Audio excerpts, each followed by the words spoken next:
Hi అండి, బాగున్నారా? మీరందరూ బాగుండాలని మనస్ఫూర్తిగా కోరుకుంటూ నేను మీ నాని.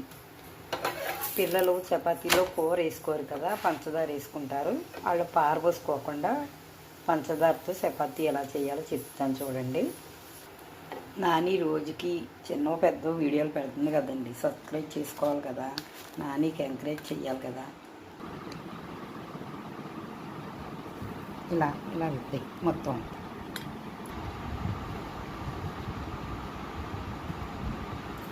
మడత పెట్టేసి 4 మడతలు పెట్టు.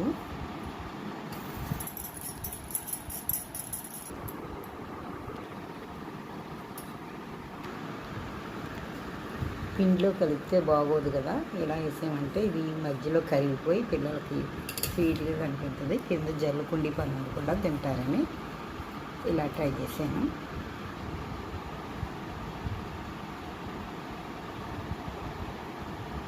ఇలా 4 మడతలు పెట్టుకుని మళ్ళీ చపాతీ చేసేసుకోవడమే.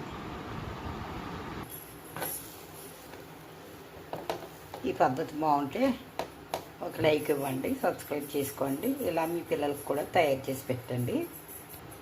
కింద మీద జల్లుతారు కదా పంచదార అంతా, అందుకని ఈ టైప్గా చేశాను. పిండిలో కలిపితే వాళ్ళకి తెలియదు కాబట్టి ఇలాగా మడతల్లో వేసాను అన్నమాట.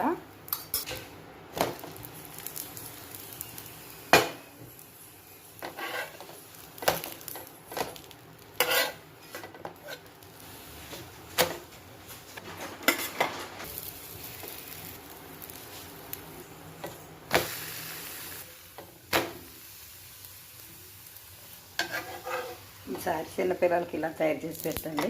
పంచదార పైన ఎక్కర లేకుండా కింద జల్లుకుండి పని ఉండదు, ఇష్టంగా తింటారు వాళ్ళు. పంచదార కొంచెం వేసాను, ఎక్కువ వేయలేదు, ఎక్కువ వేయకూడదు కాబట్టి. ఈ వీడియో నచ్చితే లైక్ ఇవ్వండి, తప్పకుండా సబ్స్క్రైబ్ చేసుకోండి. మరో మంచి వీడియోతో మళ్ళీ కలుసుకుందాం. బాయ్.